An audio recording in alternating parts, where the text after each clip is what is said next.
I'm Amy McCabe, and I started as a photographer, snapping events like this. An evening of boxing in London's East End.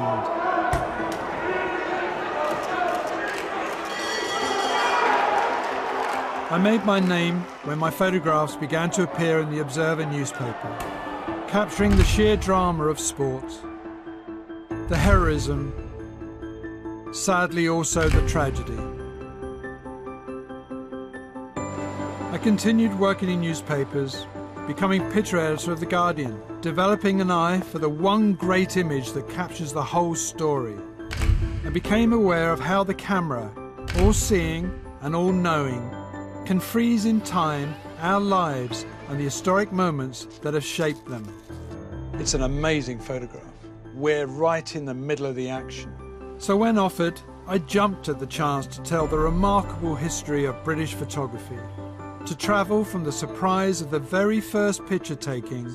Can you make me look 20 years younger? I'll have a go. To the mysteries of today's digital age. Tell an old Luddite like me, what is Instagram? To find out about photographers past and present, and the unforgettable pictures they took. Understand the science that made their art possible, and the changing ways we have consumed the photograph over the 182 years since its invention.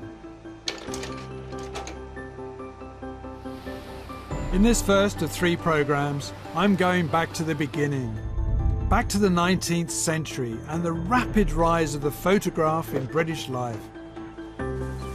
Back to the first sense of wonder and what the Victorians called the natural magic of photography. It's very, very quick. I mean, it is Victorian Polaroid. Victorian Polaroid, great phrase.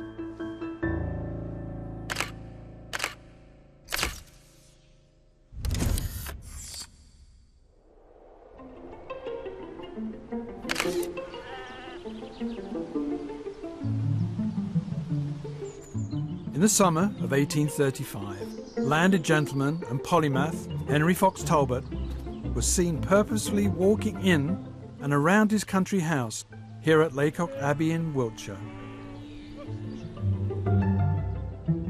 He was carrying with him a small wooden box, trying to decide where to place the object.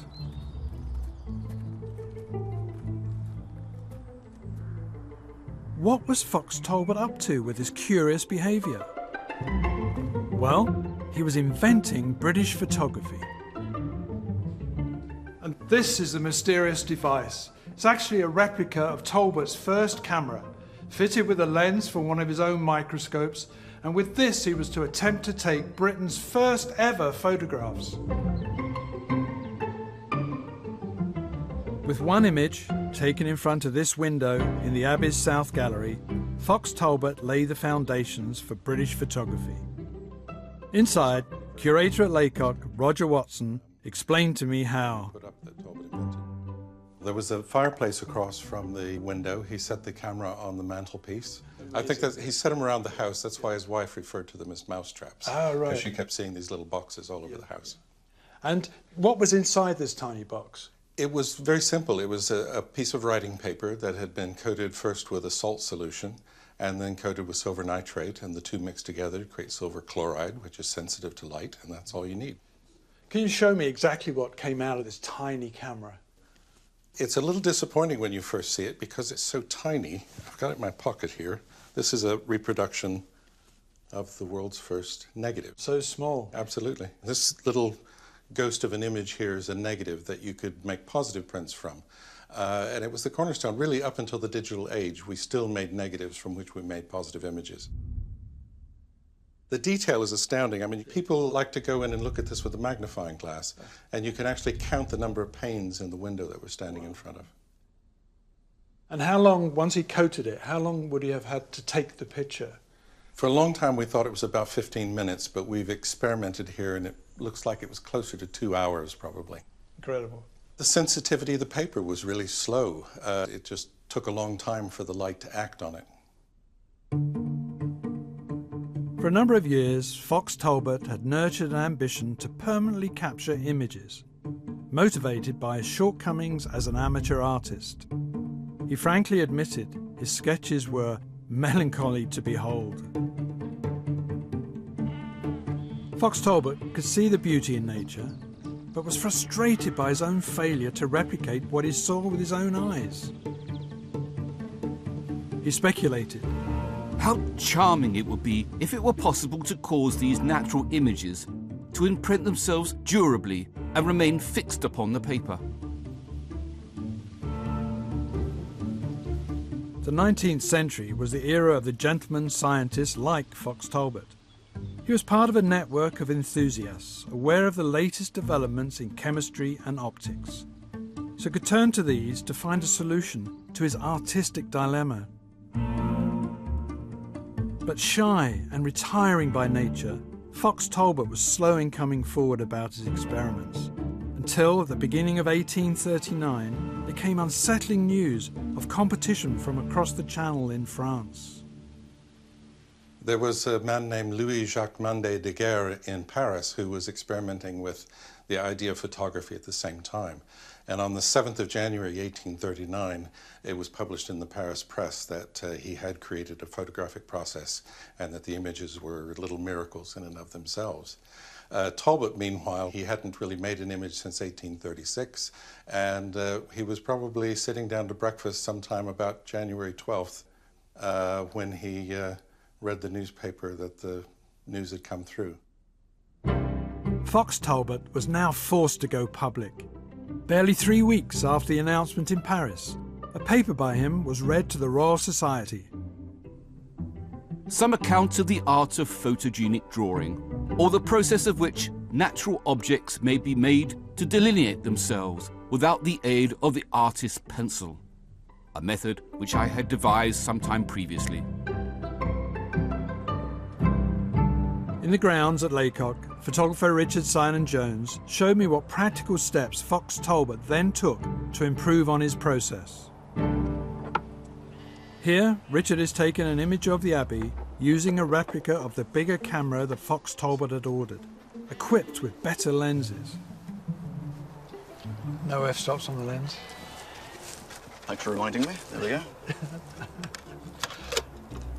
F44. So that drops the exposure time down, does it? It does. It Yeah. stops the light coming through, but yeah. makes it much sharper as well. The larger format camera also allowed for a much larger final image than Talbot's first photographs. So what is this now, essentially? This is a negative? It's a piece of ordinary paper treated with light-sensitive chemicals. It's sandwiched between two sheets of glass to keep it moist. Yeah. Basically a light-sealed cassette with a kind of slide at the front there that exposes the plate to the inside of the camera.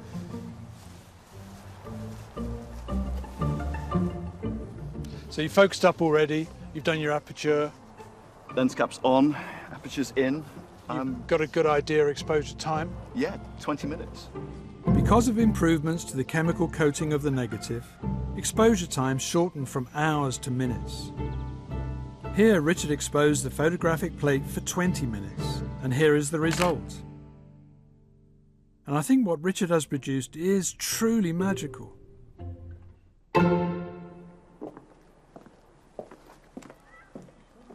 In 1841, Fox Talbot patented the whole process, calling it the calotype, ancient Greek for beautiful picture. In the courtyard, he took photographs that showed a grasp of composition and framing. For example, the ladder. And this homage to Dutch painting, the open door, with its atmospheric use of light and shadow. And now there was a word for capturing images with a camera, first used by astronomer Sir John Herschel. Herschel called it photography, Greek for light drawing. Beyond Laycock, others took up the calotype process.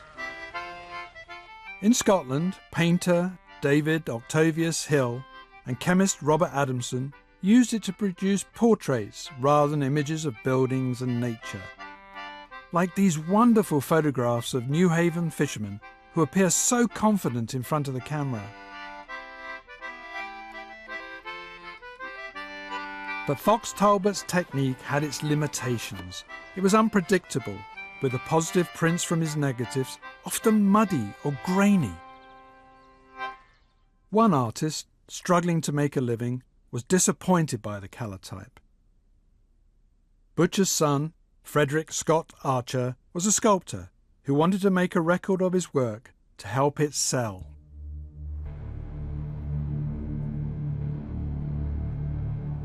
In a former Manchester cotton mill, photographer John Brewer demonstrated how Archer also used recent advances in chemistry to develop his own photographic process. Revealed in 1851, this was wet plate photography. Well, first of all, you need to cut the glass, and then it has to be immaculately clean. Instead of flimsy paper, Archer used the more solid medium of glass to make the negative plate. So you're coating this glass all over. That's right. So it literally is a wet plate. It is, and if it dries out, you wouldn't be able to develop it. So everything has to be done quite quickly from now on. It does. We can't mess about. Archer introduced a newly discovered chemical solution being used in medical dressings, collodion. So what's in now? What's this box has just gone into? That's silver nitrate. So the silver nitrate is mixing with some of the chemicals in collodion to make it light sensitive. Because the plate is so light sensitive, this first stage of the process ends in the dark.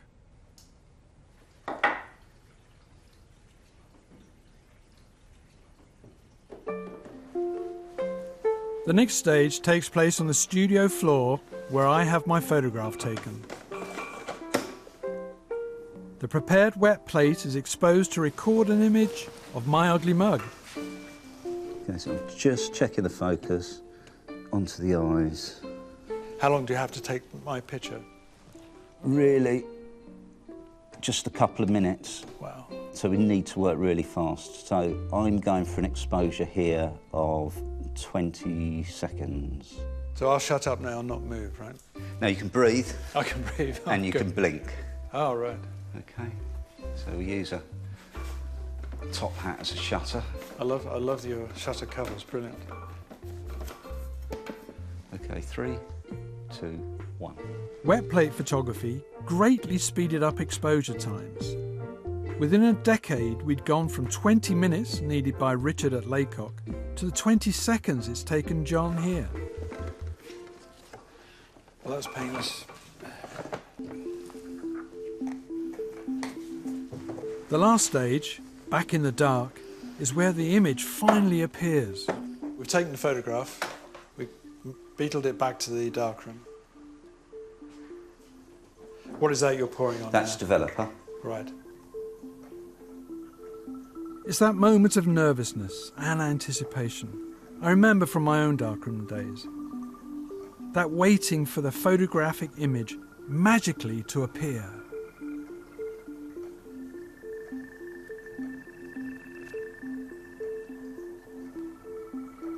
Okay, put the light on.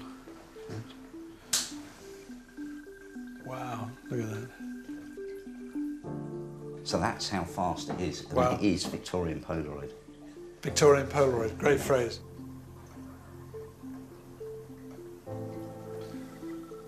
Wow, look at the quality of that. That's superb. Shame about the bloke in it, but it's a superb neg.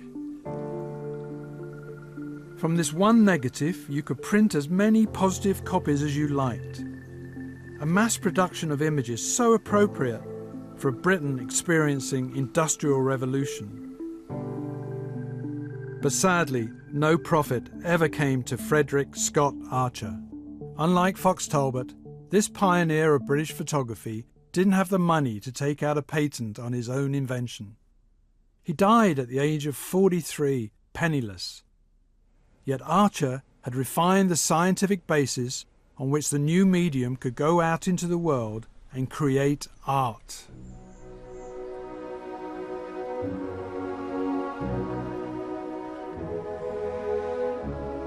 One of the first to realise photography's unprecedented fusion of art and science came here during the summer of 1854 to Bolton Abbey in Yorkshire and the surrounding Wharfe Valley.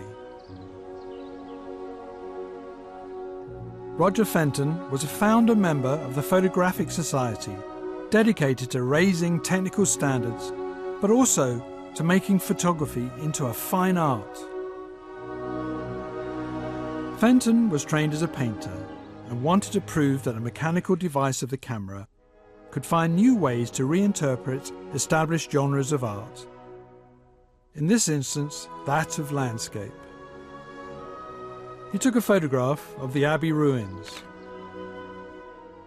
When this was exhibited, Victorians, conscious of the turbulent times they were living through, would read it as a vision of time past, haunting and romantic, yet also comforting. Then from the shore of the wharf, downriver from the Abbey, Fenton took this. Contemporaries understood the quality of his vision. He seems to be to photography what Turner was to painting, wrote one critic.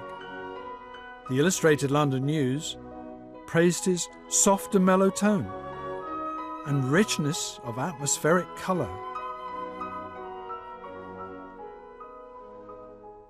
It's all the more impressive when you consider that Fenton and his assistant had to take not only a heavy camera, tripod and glass plates, but also processing materials along the river. The drawback with wet plate photography was that Fenton had no choice but to develop his negatives on the spot, using a portable darkroom. Any delay with the wet plate drying spelt disaster. So it's a real challenge to take a photograph here, on the slippery rocks where the river narrows into a torrent of roaring water. Yet he made a masterpiece, evoking the sublime and the sheer force of nature. On the very spot this was taken, I talked to photo historian Colin Harding. Now, I was always told never to shoot into bright light. When he did it so up here, do you think he knew what he was doing? I think he did. The idea was that you use light behind you, but Fenton was prepared to push the boundaries. And if he pointed his lens towards the light, he would create this dramatic atmospheric effect where the sky seems to merge into the water, creating this almost a slice between the two banks, reinforcing this sense of the narrow gorge. So you get this wonderful effect of the movement of the water captured over the long exposure, framed by the figures of the fishermen immobile on the banks of the river. Does this photograph taken here bring something new to what people would have expected? The tradition of the figure in landscape, the romantic paintings, German romanticism of the 19th century, he knew all of that. But what he was able to do was to use photography, to use the framing of composition to create something which is different.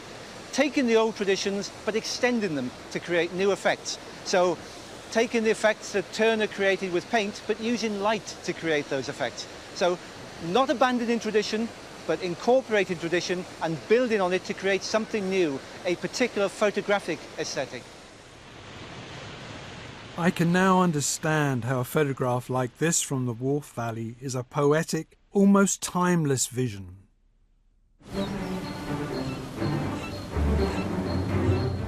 But the camera could also capture the here and now, the news, those truly momentous events making Britain the most powerful nation in the world. At Napier Yard in the Isle of Dogs, in London's Docklands, photographer Robert Howlett did exactly this. Howlett had helped set up a business to make money out of picture taking, with premises on Bond Street. In 1857, he was hired to photograph the most ambitious project so far from the greatest engineer of the time, Isambard Kingdom Brunel.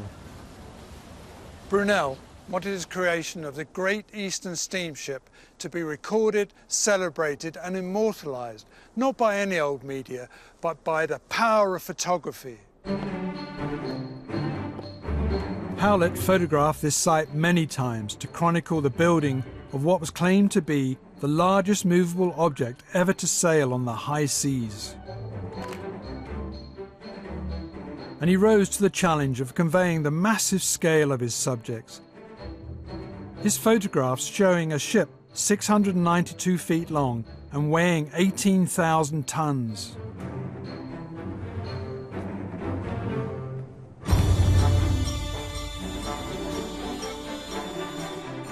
With 6 masts and 5 steam engines generating 8,000 units of mechanical horsepower. This was being built to carry up to 4,000 passengers across the oceans of the world. I think Howlett showed great skill in his choice of angles to capture the grandeur of the ship. But he showed great courage too. To get this bird's eye view of the ship, Howlett had to haul his camera and his tripod high up onto the wooden scaffolding. Quite a feat. Each stage of the construction was eagerly reported on by the press. With newspapers growing and a circulation war underway, the photograph was in demand. Now it would be seen by greater numbers than ever before. Howlett's work was bought by the Illustrated Times and included in a special edition. Each photograph had to be copied by an engraver who made a woodblock version of the image. Until later printing techniques, this was the only way a photograph could appear in a newspaper.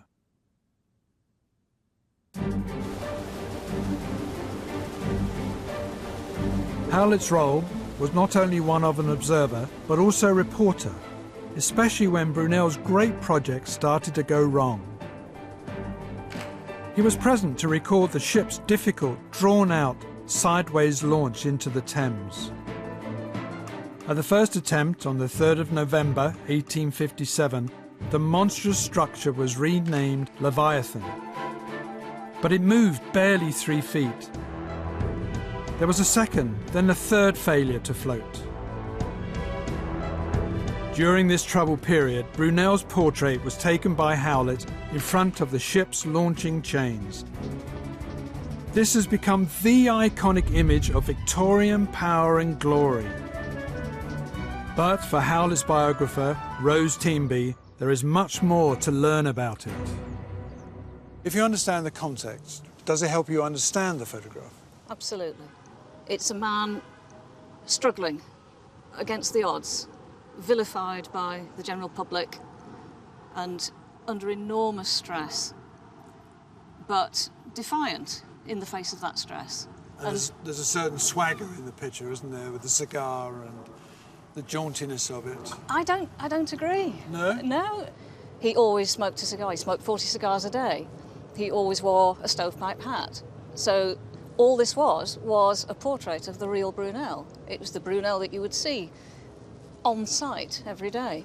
The trousers show a dockyard worker. And that didn't bother him at all. He was not a vain man. And Howlett caught all of it.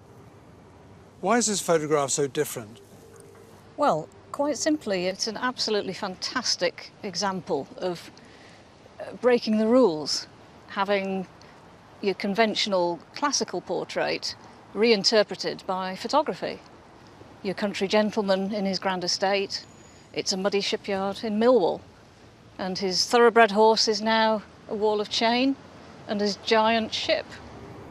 It was revolutionary in its own way, mirroring how revolutionary the ship was. In the end, Brunel got 4th time lucky with the launch of his great sea monster. The Leviathan made its maiden voyage on the 30th of August 1859. But by this time Brunel was dead, and so was Howlett, another photographic trailblazer at 27, dying young. The Great Eastern Photographs, taken together, are a record of Britain as a mighty industrial nation. But photography could also be a witness to Britain as an imperial power, especially when it went to war. In the Royal Collection at Windsor Castle, there are original prints of photographs Roger Fenton took in 1855 of the conflict between Britain and Russia in the Crimea. Head of photographs, Sophie Gordon, shows me the first images ever commissioned of a war zone. This photograph shows Roger Fenton's mobile photographic van. The man sitting on the van is Fenton's assistant, Marcus Sparling, and it's essentially a mobile darkroom.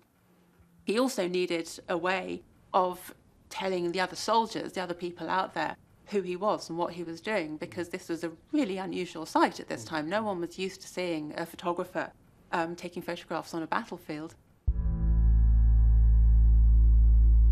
This portrait of Fenton is revealing of a man who wrote in letters home had dust and heat spoilt many photographs, about the flies and the awful commotion, how he was often bad with the cholera, how under fire he was covered in brains and blood from a poor fellow standing nearby. So it is remarkable that out of 700 glass plates Fenton took to the Crimea, over half came out. Many of these penetrating portraits of soldiers of all ranks. I think if you look closely at Fenton's portraits, you get a sense that he is trying to depict some of the horrors that the soldiers have seen on the battlefield. And some of them are almost psychological portraits. You get a sense of the horrors that the men have witnessed. They almost seem to be affected by shell shock. So in this particular photograph of de Lacy Evans, who's one of the leading commanders in the Crimea, you really see a very haggard expression. He's looking directly at the camera, and I find it quite a moving portrait of someone who's experienced battle.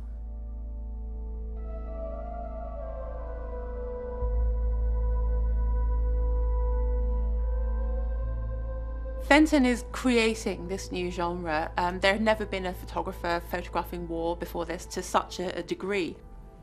He's not taking images of the battle unfolding, but he is taking photographs that interpret and that present and that comment on war, and that is essentially war photography. This photograph is of the main British cemetery on Cathcart Hill. Sophie encourages me to see it through Victorian eyes. In the middle ground, we have a group of officers who are looking down towards Sevastopol, and it's that interesting juxtaposition between active, on-duty soldiers who are then standing next to the graveyard where the bodies of their dead comrades are now buried. That is so striking in this particular image. It's a very moving portrait, I think, when you think about that juxtaposition. This is the most celebrated photograph that Fenton took during the Crimean War, the Valley of the Shadow of Death. Yet there is no fighting here, no dead bodies, just a landscape with cannonballs. This is an extraordinary, almost iconic now, image of war.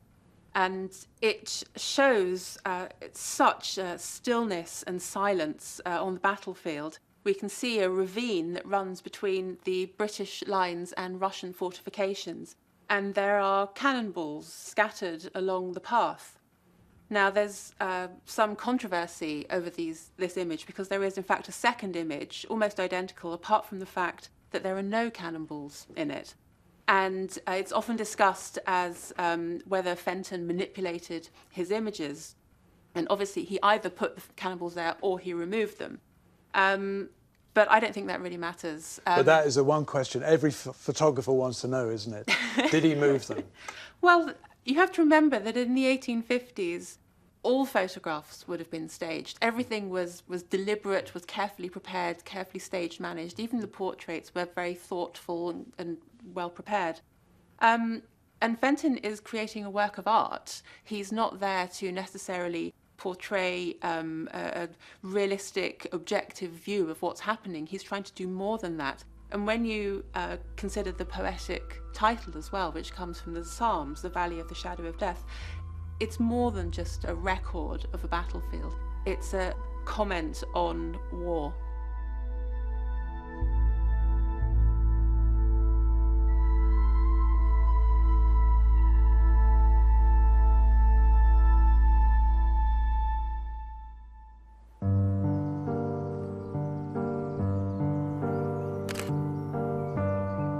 In 1860, Roger Fenton returned to Yorkshire. His brother-in-law was the estate manager at Harewood House, and Fenton was asked to record its recent extension and modernisation.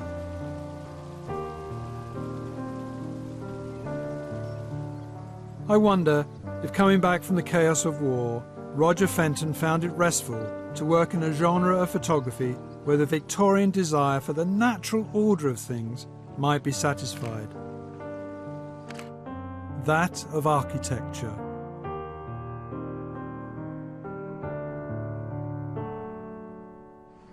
However, barely 2 years after his visit to Harewood, Fenton gave up photography. It was announced in October 1862 that all his camera equipment and large format negatives were for sale. Over 11 years, taking nearly 2,000 photographs, Fenton had wanted to elevate his medium of expression to the point where it could be accepted as an art form. But this life's work was coming under threat, because by the 1860s, photography was not so much concerned with art, but with commerce.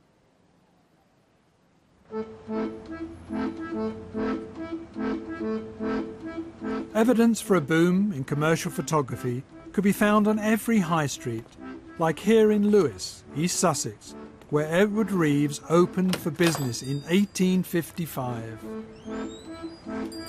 For Reeves and others, the wet plate process had made photography a sound economic proposition.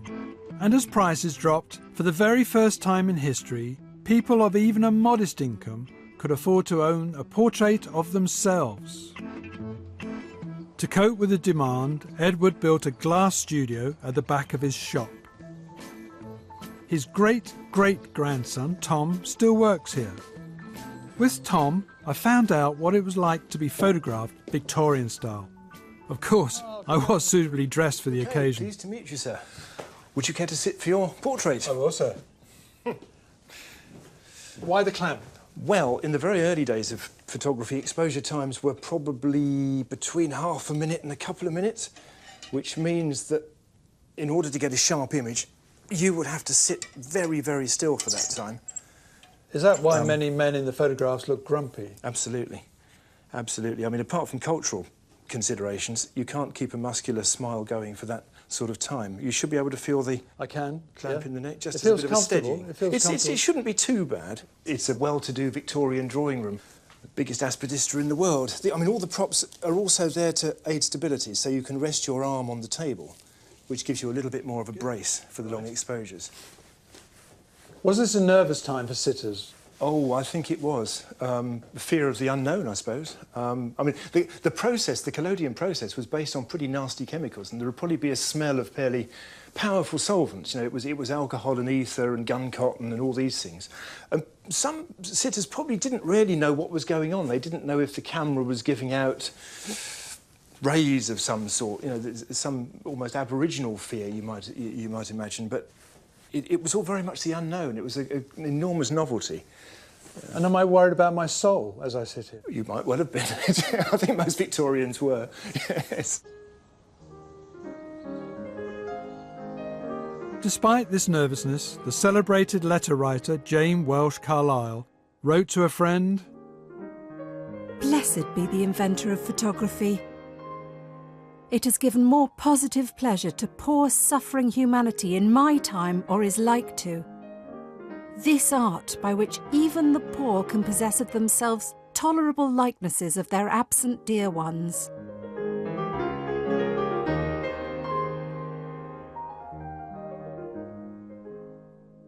Did people want to look really good? I mean, say you make the negative and I'm upset about my broken nose. Can you do something about that? Absolutely. You're using a glass plate of about so big on this camera, which means that you can actually physically retouch it with a pencil or a paintbrush. You can fill in those bags under the eyes, the little wrinkles, mend the broken nose, or fill in. Everything was possible. This sort of commissioned photography was commissioned to flatter. No use taking a picture that looked wonderfully realistic but nobody was going to buy. So yes, it was all about making people look good. Can you make me look 20 years younger? I'll have a go. the image is focused on a ground glass screen at the back, so I go under the... So you're going under there to focus on me? That's right, yeah. That's right. Under the dark cloth, I can then see you upside down on the ground glass screen. Yeah, very nice. Trouble is, that camera doesn't actually work. This one does, so can I take your picture? It seems a sacrilege to do it on digital, but let's do it. Oh, got me. Excellent. And... Photography was being assimilated into daily life with astonishing speed. A Lady Eastlake observed that a photograph could be found in the most sumptuous saloon and the dingiest attic. And it had one most regal fan. There was perhaps no more sumptuous saloon in the land than Osborne House, Queen Victoria's summer residence on the Isle of Wight. From the very beginning of her reign, she was an enthusiastic collector of photographs that filled the rooms of her royal palaces.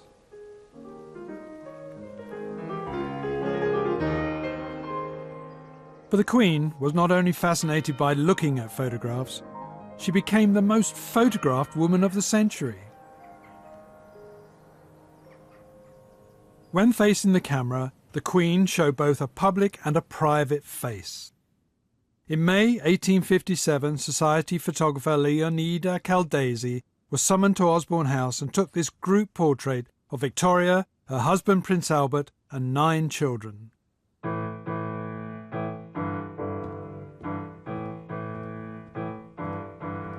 A photograph like this was either framed or gathered together in a family album, on view only to the Queen and family in her private quarters. But Victoria also understood that photography had a vital role in projecting her public image, and that a single photograph could have real power. With Sophie Gordon again, it is fascinating to see in the Royal Collection the kind of photographs the Queen agreed to be released, allowing the Victoria brand to be sold nationwide. In 1860, something fairly momentous in photographic terms occurred. For the first time, the Queen gave permission for a photograph of herself to be released to the public. The photographs were issued in the format known as carte de visite, collected here by the Queen in this album. The carte visite was a very small photograph. It's about the size of a modern business card, and it's almost always a portrait of someone. And in the late 1850s, the taking of these and the collecting of these by people became a craze. People bought them in their hundreds, of themselves, their families, but also of celebrities. So she became part of this cartomania, this craze for collecting carte de visite. The Queen herself also collected carte de visite, and she would have her ladies-in-waiting write to the wives of well-known men of the time, ask them to send her their portraits so she could put them into her photograph album.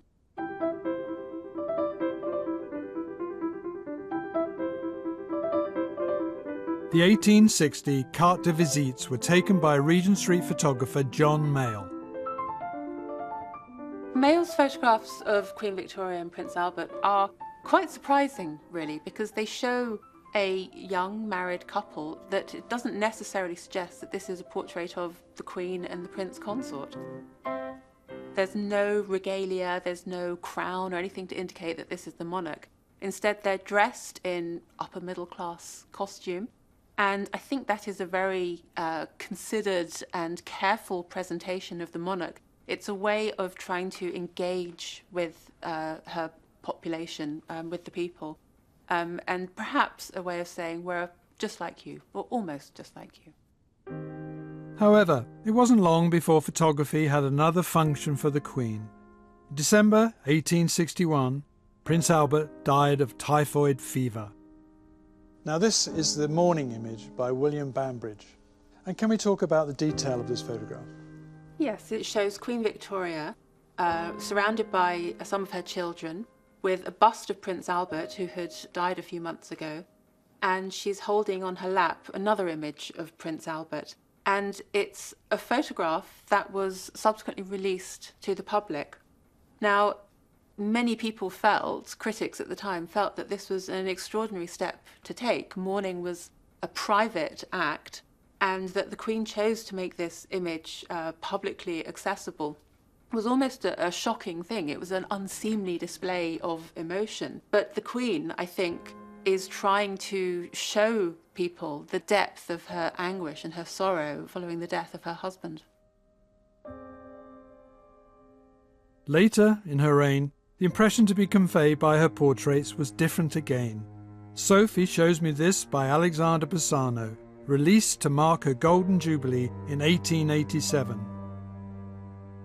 It's a photograph that is designed to show a powerful queen. It's a very statuesque image. The Queen is wearing an elaborate costume with jewellery and with some insignia as well. And of course there is the very small crown which Queen Victoria is particularly known for.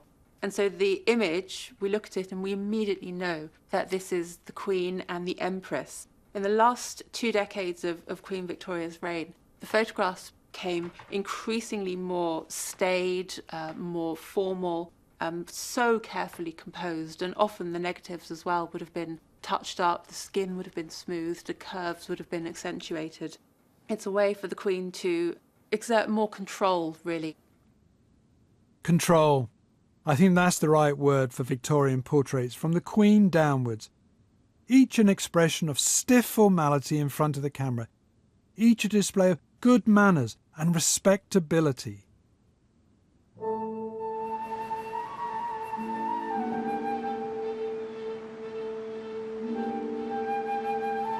But one photographer questioned all this, bringing a bohemian spirit to British photography.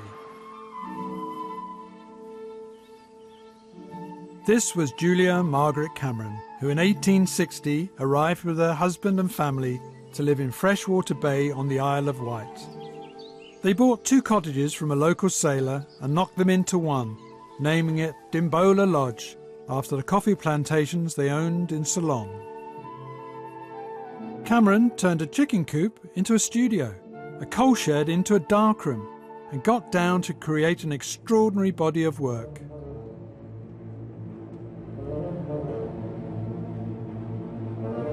Julia Margaret was connected with people of influence, including the first director of what was to become the Victorian Albert Museum, which would buy and show her work. In the V&A library, I met curator Marta Weiss, who began our conversation by showing me an original print of the first photograph that Cameron felt really confident about. Why do you think Cameron called this her first real success? So this is her photograph of a little girl called Annie. She was the daughter of a family who was staying in the Isle of Wight, where Julia Margaret Cameron lived. And Cameron made this photograph in January 1864. She had been given her first camera at Christmas 1863. So this is taken within a month of her receiving her first camera as a gift from her daughter and son-in-law. And there's something I find so incredibly modern about this photograph. I think when you look at it, this little girl who was photographed in 1864 could have been photographed in 1934 or in 2004. There's something really timeless about it. And it's also indicative of what a sensitive photographer of children Cameron was. There's no particular background. The only strong detail in it is this button. It's one of the things that's in sharpest focus in the photograph. Now, who am I to criticise Cameron? But this picture's out of focus. Now, if I was to hand that in at the weekend to the Observer magazine, I'd never get it published. What did people think of it at the time? Cameron's use of focus was controversial in her own time. She claims that she came to the technique accidentally, but then proceeded to use it on purpose. She said that, you know, when other photographers take photographs, they screw the lens on until the image looks sharp. And I just focus it until it looks beautiful. That was her goal. She used the word beauty a lot. And Cameron was very consciously trying to make photographs that were works of art. Marta then talked to me about the portrait of a man who connected her to the birth of photography and who first introduced her to the medium, Sir John Herschel. Again, the photograph is quite close, So we see her really pioneering the close-up here. Rather than there being any sign of his contemporary clothing, she's chosen to drape him in velvet. He has a dark cap on his head, and he's got a dark background. And so with his fluffy kind of halo of hair, he seems to just be emerging out of the darkness. And this very dramatic use of light and dark is typical of Cameron's style. There's something else at play here. Do you think she's searching for a psychological depth in her sitters? Absolutely. She also said that when she photographed people such as Herschel, she actually felt that the process for her was a kind of embodiment of prayer. So she herself is in a way worshipping these men in general that she saw as geniuses. And her photographic interaction with them was something very personal, something very intimate, and she really was making an effort to show the internal as well as the external. Cameron usually took photographs of those she knew, but in this photograph she used an artist model, a Mrs. Keene, to play a character, Mountain Nymph, Sweet Liberty, after the poem by John Milton. What's really remarkable about this photograph is the way the sitter is confronting us. And Herschel himself was a great admirer of this photograph. And he said to Cameron that it seemed as if the figure was thrusting out of the paper towards us. It's very haunting. I'm very haunted by it. You know, you can't ignore it. No. You have a reaction to it. No. And then you try and work out what's going on. Yes. You know, as you say, is it a piece of theatre, or is it a portrait, or is it Mrs. Keene? By the 1860s, there had emerged a photo establishment, holding strong views on proper ways of working. So they hated what Cameron was doing.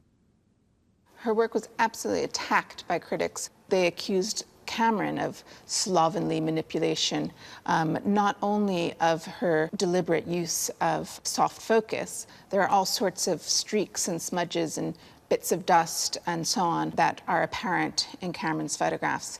Today, I think we can appreciate those as traces of the artist's hand, but to her photographic contemporaries, these were just signs of incompetence and carelessness. And I also think that there was a sexist element to the critical attacks on her, that here, you know, how dare a woman come along and try and make a name for herself in photography. Undeterred by the attacks, Julia Margaret Cameron continued to take photographs.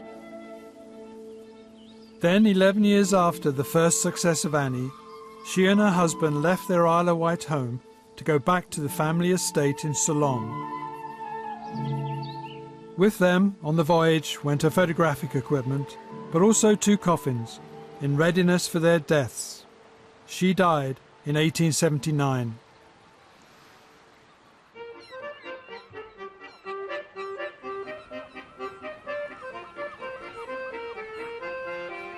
But photography was not only involved with the serious-minded ideas of artistic beauty. Further technical improvement allowed the sheer fun of life to be pictured too. In 1892, amateur photographer Paul Martin came here to Great Yarmouth.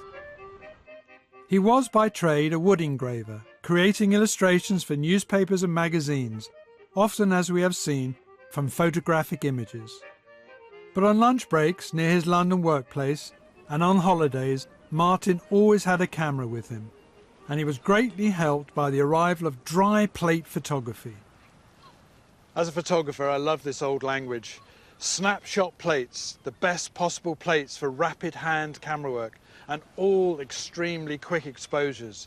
And this great line, to be opened only in dull ruby light. Now here we have them. These are called dry plates. These made photographers' lives so much easier. You bought them ready-made. You took your picture, then you took them home and processed at your leisure. No more dragging around the portable darkroom and those horrible smelly chemicals. Dry plates also led to the use of portable cameras like this. This dry plate photography led to even quicker exposures of a second or less. You now needed a mechanical aid to control light entering the camera, so the shutter was introduced. And quicker exposures also meant you no longer needed a tripod, and as a consequence cameras became smaller and handheld. With this new technology, Paul Martin was able to take a new kind of photograph, the snapshot. Before, photography was a self-conscious exercise, everything rigorously staged and composed. Now, a photographer like Martin was liberated to be so much more spontaneous and instinctive in his picture taking. But this in turn demanded that snappers learn the discipline of waiting for the right shot.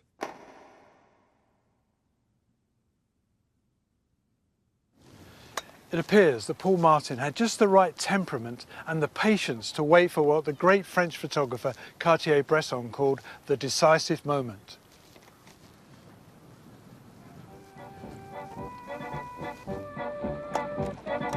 Look again at Martin's photographs and you can appreciate this.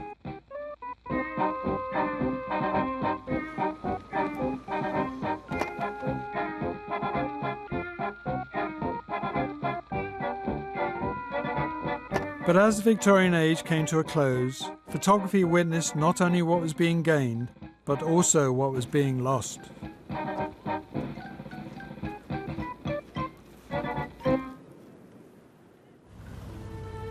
Only miles inland from the Norfolk coast, a photographer set about recording a way of life he feared was under threat.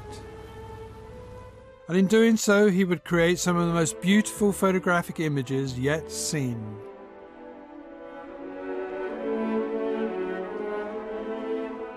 His name was Peter Henry Emerson, heir to a fortune made from sugar plantations in Cuba, and a trained physician. Emerson loved to sail his traditional wherry boat on the rivers and inlets of the Norfolk Broads, and this gave him an intimate knowledge of the land and the people who worked the water and the marshes. In 1886, Emerson collaborated with the artist T.F. Goodall to produce a book, Life and Landscape on the Norfolk Broads. In its pages are lovely, painterly, impressionistic photographs. Many of these are portrayals of men and women in a variety of traditional working practices, described in their titles, like this one, Ricking the Reed, Poling the Marsh Hay, and Gunner Working Up to Fowl. To find out about the man and his work, I took a boat trip in the company of his great-grandson, Stephen Hyde, himself a professional photographer. Moored up, I asked Stephen about a couple of photographs that offer up deeper meanings on closer inspection. Tell us about this photograph. At first sight, this photograph is just a classic Emerson, beautiful photograph, and it's entitled The Old Order and the New. And at first you might wonder why it's called that, because to our eyes it seems like all the old order. And if you look carefully right to the left-hand side of the photograph, you see an old derelict windmill. Now these mills were used for draining the marshes to make the land, to reclaim the land, make it more sort of profitable. And next to it is the new modern version of the same thing, which is a steam-driven mill. And that's with the smoke coming out. And to Emerson, this was a key sort of symbol of how life was changing. And actually, how he was threatened. Absolutely. And he knew that this way of life was disappearing. And the steam mill here is just one symbol of the new world and what he knew was going to sort of take over from now on. One seemingly idyllic image, gathering water lilies, we now know as another portrait of working life, thanks to the research of writer John Taylor. There's a story behind this photograph, isn't there? Absolutely. The lady's not just leaning over to pick a lovely flower which she happened to see.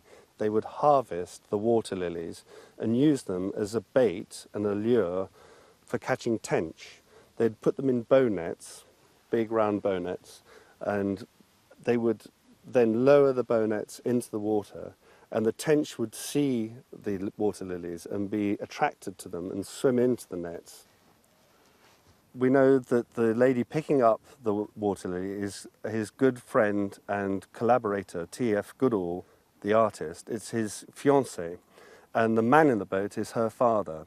And so they planned this meticulously. So I think this is one of his more successful works, where he's managed to make a photograph rather than take a photograph, but do it in such a way that it actually looks totally genuine and just like somebody's swiveled round, seen the scene and gone click, where it's not that at all.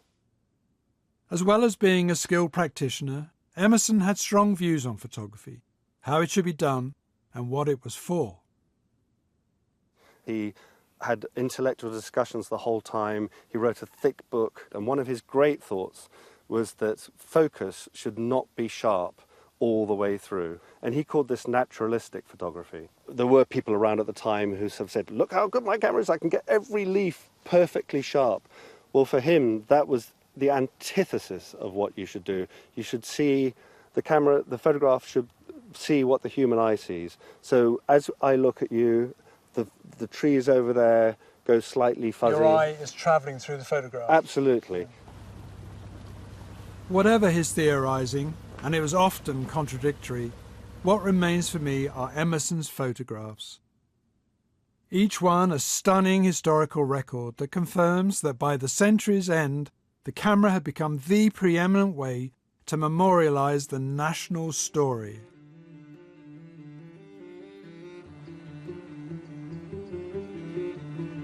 To end this episode, I've gone from Norfolk back to Wiltshire and Laycock Abbey, where I began. On reflection, and what impresses me most, is how far photography had travelled in the 60 years since that first experiment by Fox Talbot here by this window. And I'm left inspired, but also humbled, because the early pioneers of my trade did so much during such poignantly short working lives. From this in 1835 to this in 1886, it's a remarkable achievement. Has any other art practice matured so quickly and with such confidence? Yet this was just the beginning, as a new century beckoned. Next on Britain in Focus, the photograph makes newspapers and magazines mediums for seeing as well as reading. Photographers try to find a way of recording the horror of 20th century genocide, the artistry of Alvin Langdon Coburn, and the glittering world of Cecil Beaton.